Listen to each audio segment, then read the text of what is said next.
What is your name? Jessica. Jessica, come on. And when did you work with Thrive? Like, what is your history? It's been about 4 years, I believe, that I've been working with the company. Nice. And you're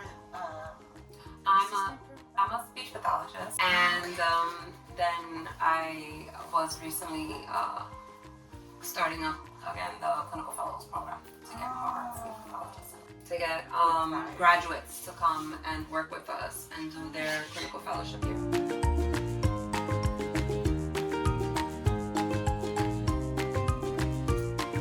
Can you explain your role as a speech therapist?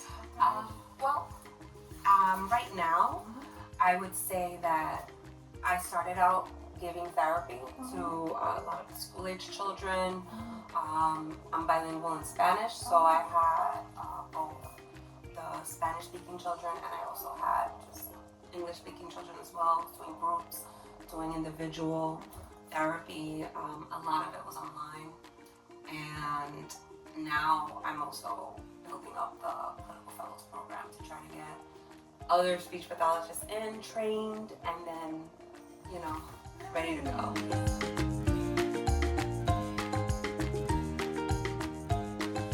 Explain a little bit about your work with the clinical fellowship. Okay.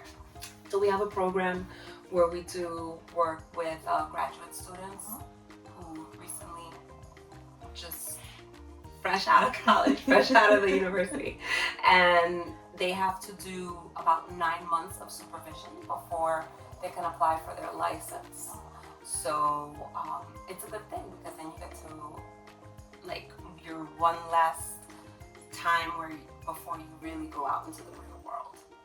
When I graduated, I went to work for someone, and she was side by side with me, and she really trained me.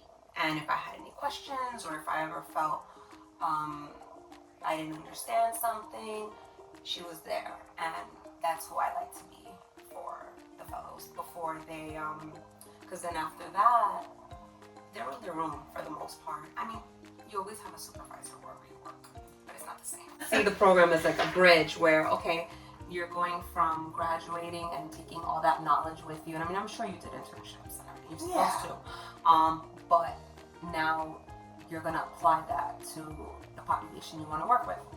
And here would be like school-age children. So, and provide as much as you can. There is a shortage, so it's hard. So you definitely want to try to help, whoever you can. And programs like this, where we're here to help and to try to bridge that gap that you have with school. And, if you have any delays or any disabilities where it causes you to fall behind, we're here to fill that gap so that you can,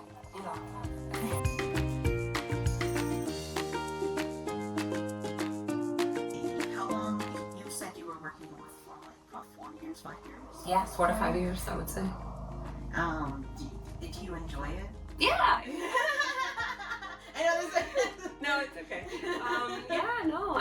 I do. I love working with the kids. I love working now with recent grads because I really, I enjoy sharing knowledge, and I enjoy helping others. So even with the children, I like to help them in wherever they're at. Where else do they need assistance with and things like that. Anything regarding school, anything regarding anything in their environment that they might want some assistance with, or they might have trouble advocating for themselves. That's, I feel like, part of our role, to be there and to help them express themselves. What techniques or tools do you find most effective when working with your students?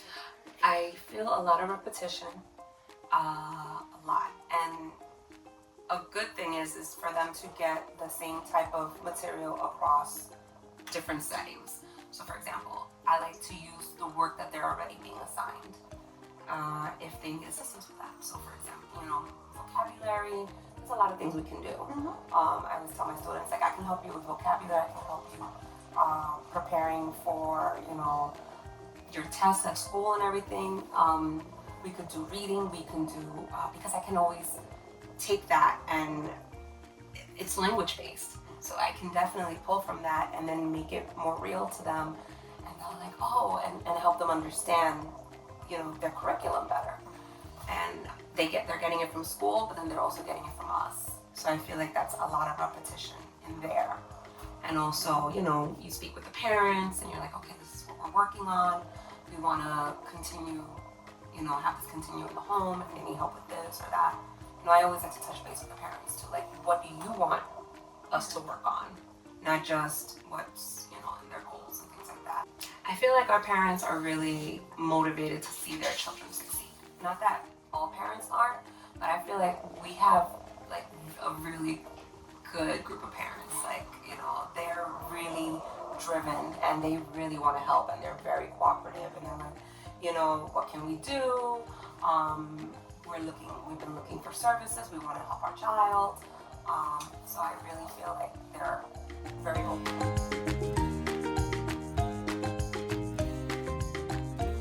Yeah, a lot of the kids too, like they're early language learners. So you'll see where they start losing that Spanish and speaking more English because that's the language of school and academia and everything. So, but I always encourage the parents too, because a lot of them don't know.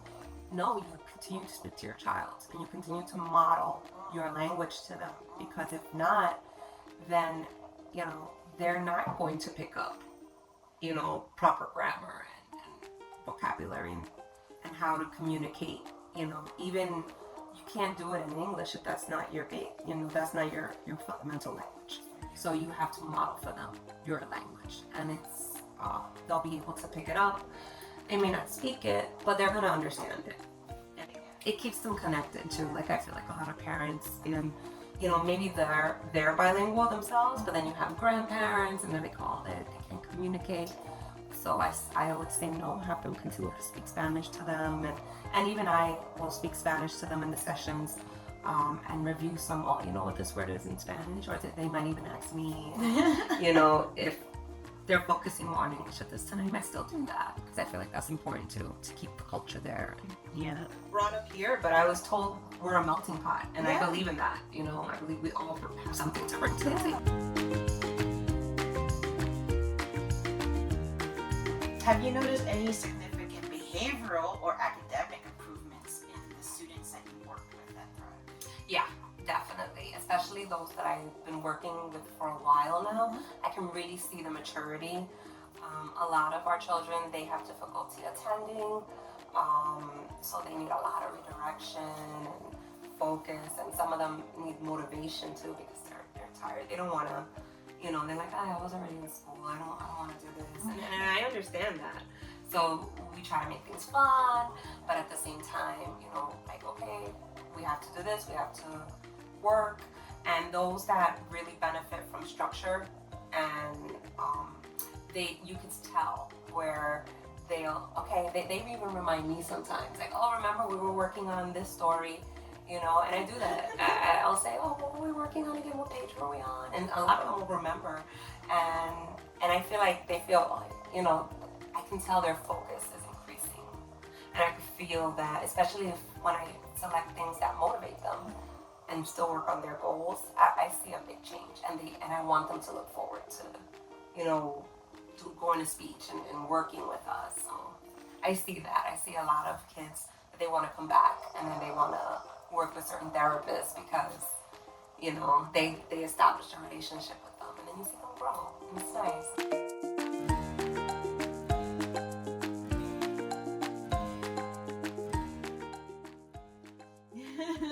No, I have a student. I have a student now that I've had him for a few years now, and in the beginning, I remember he was just his attention span was so short, and it was so difficult. And I was like, oh my goodness, like how am I gonna redirect him? Like, and it's like the time would go by so slowly. I feel, and he would get frustrated, and I would feel so bad. And I'm like, all right, how can I get him to focus? How can I get him to attend? How can I get? And of course, I would work with the family too. Like, please help me in redirecting him. But now, that was maybe like 2 years ago, and I see him now, and he's so, the way he expresses himself, like he's coming out with these stories, he's able to tell me about his day, things that he couldn't do before. He couldn't even sit before for too long. And now you'll see him sit and he'll tell me about his day and he'll answer some questions. And I mean, he still, of course, that's why he's here. He still needs some help and, you know, things that we work on. But even his decoding, his reading and everything has just gotten so much better. Like, there's words that I knew he couldn't say before and he just reads them off the page now. And I'm like, that's great. And I'm like, what does that word mean again? And he, for the most part, he'll remember, oh, it means this, this, and this. And I'm like, perfect. Good job, you know? Like, I love that. I love when you see a child grow. So, It's exciting. It's exciting. Thank you so much for your time with us. my pleasure. Nice to meet you. Nice to meet you too.